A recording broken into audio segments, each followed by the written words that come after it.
Shalom, Bapak dan saudara-saudari yang terkasih di dalam nama Tuhan Yesus Kristus. Terima kasih waktu yang diberikan kepada saya untuk menyampaikan kebenaran akan firman Tuhan pada hari ini. Pada hari ini saya akan menyampaikan kebenaran akan firman Tuhan yang terdapat di dalam Injil Matius pasal yang ke-7, ayat yang ke-12 sampai yang ke-14. Saya akan membacakan bagi kita semua. Matius pasal yang ke-7 ayat 12 sampai yang ke-14 dengan judul perikop Jalan yang Benar. Segala sesuatu yang kamu kehendaki supaya orang perbuat kepadamu, perbuatlah demikian juga kepada mereka.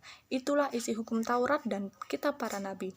Masuklah melalui pintu yang sesak itu, karena lebarlah pintu dan luaslah jalan, banyak orang yang masuk melaluinya. Karena sesaklah pintu dan sempitlah jalan yang menuju kepada kehidupan, dan sedikit orang yang mendapatinya. Di sini saya akan memberikan judul tema, yaitu menuju jalan kebenaran. Di sini khotbah Yesus di bukit diakhiri dengan 4 peringatan yang masing-masing terdiri dari 2 pilihan yang sangat kontras, yaitu yang pertama 2 jalan, 2 pohon, 2 klaim, dan 2 pembangun. Peringatan itu merupakan panggilan untuk berkomitmen kepada ajarannya. Ajarannya siapa? Yaitu ajaran Tuhan Yesus Kristus. Sebab pengikut Kristus bukanlah mereka yang hanya takjub kepada ajarannya saja. Di sini kita diperhadapkan 2 pilihan apa yang kita miliki pada saat ini, yaitu 2 jalan yang tersedia bagi manusia. Yang pertama, jalan bagi pengikut Kristus, yaitu adalah jalan yang sempit, terbatas, tidak bebas, dan juga tidak banyak yang melaluinya, karena merupakan jalan yang penuh dengan tantangan, penuh dengan penderitaan, jalan yang tidak populer. Itu jalan karena mengikat kebebasan Kristen. Dalam artian mengikut Kristus itu adalah banyak cobaannya, tidak semulus yang kita bayangkan. Mengikut Kristus menuju jalan kebenarannya pasti banyak rintangan, banyak cobaan, banyak bebatuan yang terjal, yaitu cobaan-cobaan kehidupan yang kita hadapi. Tapi Tuhan tidak akan meninggalkan kita begitu saja. Tuhan akan menyertai kita.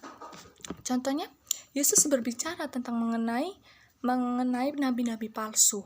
Apa yang dikatakan? Yang perlu diperhatikan, Yesus berbicara tentang mengenai nabi palsu bukan untuk apa yang dikatakan Yesus perlu untuk menguji apakah buah yang dihasilkan oleh saudara seimannya bukanlah buah yang biasa-biasa saja, tapi kita harus menghasilkan buah yang super, karena kita di dalam Kristus memiliki iman yang begitu luar biasa. Tidak hanya nabi palsu, peringat Kristus yang palsu pun ada. Faktor yang menentukan palsu atau tidaknya pengikut Kristus adalah ketaatannya kepada kehendak Bapa yang di surga, dan bukan mukjizat yang dilakukan. Mengapa? Mukjizat dapat dikerjakan oleh iblis. Sedangkan ketaatan kepada Allah, iblis dapat melakukan mukjizat seperti menyembuhkan penyakit orang. Iblis juga bisa melakukan itu, tapi Tuhan tidak akan melihat ketaatan seseorang, melihat hati orang tuh bukan karena mukjizat yang dilakukan, tetapi ketaatannya untuk mengikut Kristus. Apakah dia benar-benar memiliki iman yang taat kepada Kristus? Yesus yang ada satu kisah. Di sini saya akan membagikan satu kisah, yaitu di mana ada 2 orang remaja yang bernama Dodit dan Didin. Dodit ini seorang remaja yang baik hati, ramah tamah, banyak disenangi orang, baik, tidak pemarah. Tapi Didin ini kebalikan dari si Dodit. Dia tidak banyak disukai orang. Dia sombong, dia jahat, dia memiliki akar kepahitan di dalamnya. Nah, pada suatu kisah di mana mereka diundang di dalam acara pesta yang sangat megah yang diselenggarakan oleh raja pada waktu itu. Nah, pada waktu itu mereka ingin datang ke acara yang sangat megah itu pada suatu hari ketika sudah tiba saatnya mereka mendatangi acara tersebut. Mereka pada waktu itu pergi bersama-sama dengan mengendarai kendaraan yang pada waktu itu yaitu kuda ya. Pada waktu itu mengendarai kuda, mereka pergi bersama-sama. Si Dodit mengendarai kudanya sendiri dan si Didin mengendarai kudanya sendiri. Tapi sebelum mereka berangkat, mereka berbincang-bincang terlebih dahulu. Mereka berdiskusi terlebih dahulu. Berdiskusi yang si Dodit bilang, kita mau lewat mana Didin? Tapi Didin menjawab, kita mau lewat jalan si Kamboja, di mana jalan tersebut banyak orang yang melaluinya. Jalannya sudah halus, lurus, tidak berbelok-belok. Banyak orang juga yang melaluinya, ramai. Akan tetapi di balik keramaian jalan tersebut banyak orang yang kecelakaan di sana. Nah, tapi si Didin setelah mendengar pernyataan si Didin, Dodit pun tidak mau mengikuti si Didin. Katanya, di situ banyak terjadi kecelakaan.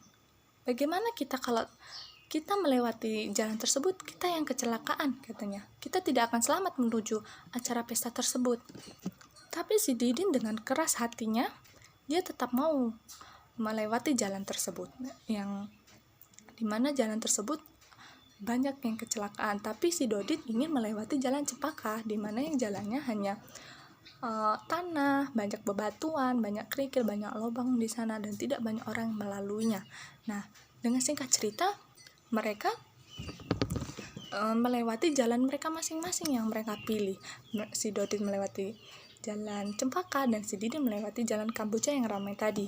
Si Dodit dengan penuh kesabarannya, penuh dengan ketaatannya, penuh dengan perjuangannya mau menuju ke pesta tersebut, dia melewati jalan Cempaka, di mana jalan tersebut yang banyak bebatuannya. Nah, ketika Dodit melewati jalan tersebut dengan susah payah, dengan segala perjuangannya, dia sampai ke acara pesta tersebut dengan keadaan selamat dan tidak kurang satu apapun. Dan akan tetapi di lain tempat, si Didin yang melewati jalan Kamboja yang jalannya lurus, halus, banyak orang melaluinya ini, terjadi kecelakaan yang tidak disangka-sangka dan tewas seketika pada waktu itu. Di sini kita dapat menarik kesimpulan bahwa jalan yang menuju ke surga itu tidaklah mudah. Pasti banyak dengan cobaan, banyak dengan rintangan, banyak tidak orang yang melaluinya karena jalan itu tidak jalan yang populer, tidak terkenal ibaratkan. Di sini kita dapat mengambil contoh bahwa ketekunan, kesabaran, ketaatan kita kepada Tuhan, maka kita dapat menuju surga itu dengan keadaan selamat dan tidak kurang satu apapun. Di sini dari cerita kedua remaja tersebut, kita dapat melihat bahwa jalan menuju surga itu tidak jalan yang mudah, tidak jalan yang gampang yang kita lewati. Secara manusia kita sulit untuk melewatinya, tetapi kalau kita melewatinya dengan iman, dengan kepercayaan kita, maka kita dapat melaluinya jalan tersebut. Nah, Ia selalu memantau umatnya. Tuhan selalu menyertai umatnya. Dia tidak akan meninggalkan umatnya yang sudah taat dan setia kepadanya. Lalu, bagaimana sih Tuhan menyediakan jalan kebenaran kepada umatnya? Saya di sini akan membagikan 2 poin. Yang pertama, dengan melalui pintu yang sesak di dalam ayat yang ke-13. Di sini dalam KBBI, sesak memiliki arti sempit sekali, tidak lapang, tidak longgar, dan dalam kesulitan atau kesukaran. Artinya, jalan menuju jalan kebenarannya, Tuhan ialah yang melewati pintu yang sesak itu. Dalam artian menuju jalan kebenaran Tuhan tidaklah mudah atau sulit sekali untuk dilalui. Sesak dalam bahasa aslinya adalah stenos dengan definisi kata bahasa Inggris narrow yang memiliki arti adalah sempit. Dalam terjemahan firman Allah yang hidup mengatakan hanya melalui jalan yang sempit kita dapat masuk surga. Sudah sangat jelas di sini bahwa hanya melalui jalan yang sempit kita dapat masuk surga. Sudah sangat dijelaskan dalam terjemahan ini bahwa menuju kehidupan yang sebenarnya adalah harus atau hanya melalui jalan yang sempit tersebut. Sedangkan di dalam terjemahan New International Version mengatakan enter through the narrow gate, yang memiliki arti masuk melalui gerbang yang sempit.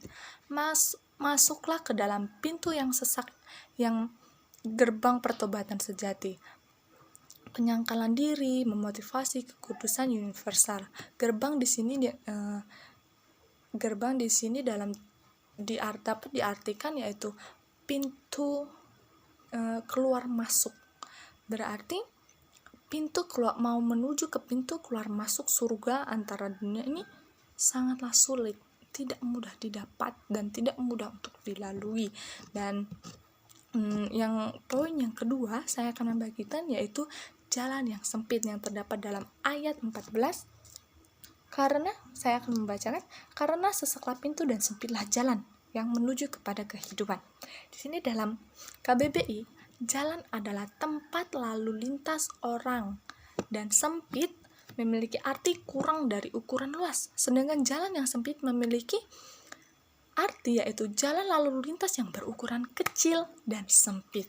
Di sini kita sudah dapat melihat bahwa jalan yang menuju surga itu jalan yang sempit dan kecil dan sulit untuk dilalui. Jalan dalam bahasa asli adalah hados, dan dengan definisi kata dalam bahasa Inggris the way, yang memiliki arti jalan.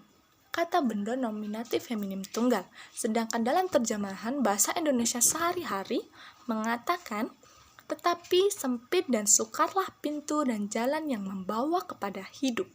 Sukar dalam KBBI memiliki arti tidak mudah didapat dan atau jarang ada. Jarang ada ini kita perlu garis bawahi. Jalan menuju kepada Tuhan itu jarang ada dan sulit untuk didapat. Sehingga jalan yang menuju kepada kehidupan yang kekal ini memang sangat sulit untuk didapatkan. Dan di dalam terjemahan New International Version mengatakan bahwa but small is the gate and narrow the road that leads to life, yang memiliki arti tapi kecil adalah gerbang dan mempersempit jalan menuju kehidupan. Masuklah ke dalam pintu yang sesak. Kristus di sini membandingkan jalan hidup dengan sebuah pintu. Yaitu kenapa Tuhan membandingkan jalan kehidupan ini dengan pintu? Karena pintu ini adalah jalan keluar masuk kita. Misalnya di dalam rumah saja kita pasti memiliki pintu. Pintu ini adalah jalan keluar masuk, mau masuk rumah atau keluar rumah. Di sini juga yang pertama berarti tidak bengkok. Jalan menuju Tuhan itu pasti banyak liku-likunya, banyak rintangannya. Tetapi di sini kita dapat menarik kesimpulan bahwa Tuhan tidak akan meninggalkan umatnya begitu saja. Tuhan akan menyertai umatnya yang taat dan setia kepadanya. Tuhan akan memberikan kekuatan bagi kita untuk kita dapat melalui jalan tersebut dan menuju ke kehidupan yang kekal yang telah Tuhan janjikan kepada umatnya yang setia dan taat kepadanya. Di sini marilah kita untuk menjadi pengikut Kristus yang taat, menjadi pengikut Kristus yang setia, tidak memiliki pikiran yang berbelok-belok atau untuk saya mau melewati jalan tersebut saja karena mengikut Kristus bagi saya itu tidak mudah. Itu jangan. Mari kita hilangkan pikiran tersebut. Marilah kita untuk hidup taat kepada Tuhan, untuk hidup setia kepada Tuhan. Demikianlah firman Tuhan yang dapat saya sampaikan kepada kita semua pada hari ini. Marilah kita merenungkan kebenaran firman Tuhan pada hari ini. Biarlah kita menjadi pengikut Kristus yang setia dan taat kepadanya. Mari kita tutup Alkitab kita dan kita bersatu di dalam doa. Kami mengucap syukur Tuhan karena pada hari ini hamba-Mu sudah selesai berbicara. Kiranya apa yang hamba-Mu sampaikan ini dapat menjadi berkat bagi kita semua. Terima kasih Tuhan, inilah doa kami, hanya kami serahkan ke dalam nama-Mu. Haleluya, amin.